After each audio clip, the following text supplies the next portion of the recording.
Amis de langue française, je vous salue dans le beau nom de Jésus-Christ. Voici ce que l'apôtre Paul dit aux Hébreux dans le chapitre 12, Nouveau Testament. Fortifiez donc vos mains languissantes et vos genoux affaiblis. Essuyez avec vos pieds des voies droites, afin que ce qui est boiteux ne dévie pas, mais plutôt se raffermisse. Recherchez la paix avec tous et la sanctification, sans laquelle personne ne verra le Seigneur. Veillez à ce que personne ne se prive de la grâce de Dieu. Alléluia! De nombreux chrétiens aujourd'hui ne saisissent pas la différence entre salut et sainteté. Bah oui, mais genre, que dois-je faire pour acquérir cette vie de sainteté, afin de voir le Seigneur et de vivre avec lui dans son lieu saint pour l'éternité, comme le dit Ésaïe dans son livre, chapitre 57, verset 15. Mes amis, si vous voulez entrer dans une vie de sainteté, vous devez vous assurer, premièrement, d'être né de nouveau. Tant que vous n'aurez pas accepté que Christ, par sa mort sur la croix, ne a consenti à un tel sacrifice pour que Dieu le Père pardonne vos péchés et que vous n'aurez pas la conviction personnelle que de le suivre en vous abandonnant totalement à lui, eh bien, c'est la seule chose raisonnable à faire. Vous ne pourrez pas entrer dans la vie de sainteté sans cela. Tous les prophètes ont témoigné que quiconque croit en Jésus-Christ reçoit le pardon des péchés par son nom. Actes chapitre 10, verset 43. Et qu'étant affranchis du péché, nous sommes devenus esclaves de Dieu, ayant pour fruit la sainteté et pour fin la vie éternelle. Romains chapitre 6, verset 22.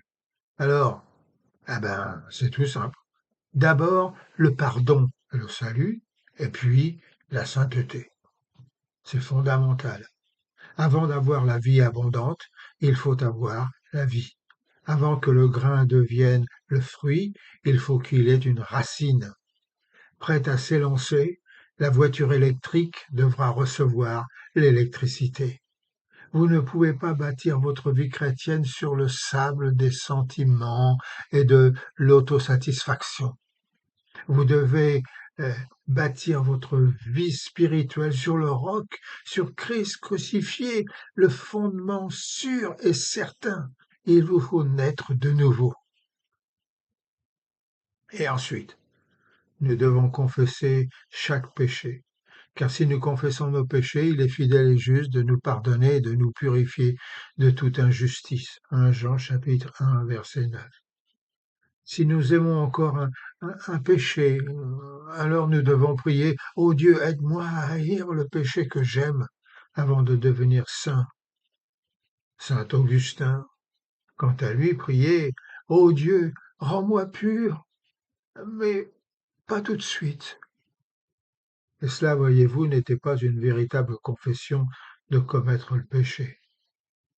Pouvez-vous me dire ce qu'est exactement la repentance? A demandé le maître d'école du dimanche à une petite fille. Ah oui, a-t-elle répondu, c'est être suffisamment désolé pour ne plus recommencer. Ah, là, mes amis, ça c'était une confession réelle. Christ veut que ses disciples soient sanctifiés.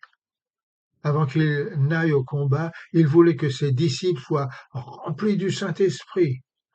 Ce que Dieu veut, c'est votre sanctification, écrit l'apôtre Paul aux Thessaloniciens. 1er Thessaloniciens, chapitre 4, verset 3. Et que le Dieu de paix lui-même vous sanctifie, il ajoute. Aux disciples de Rome, il s'adresse, je vous exhorte donc, frères, par les compassions de Dieu, à offrir vos corps comme un sacrifice vivant, saint, agréable à Dieu, qui sera un service raisonnable de votre part.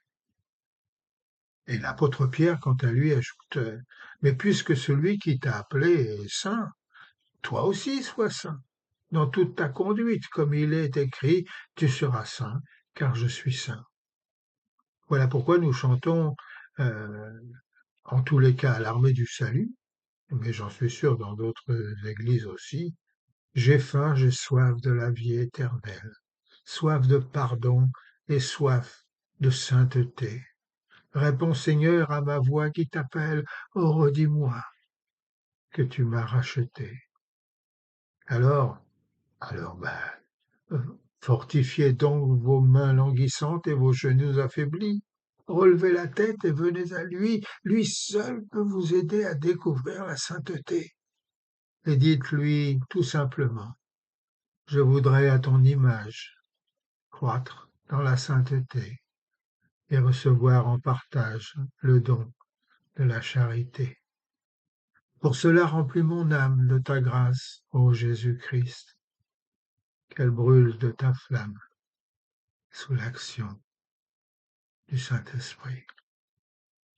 Dieu vous bénisse et n'oubliez pas, soyez saints comme votre Père céleste est saint. C'est très important.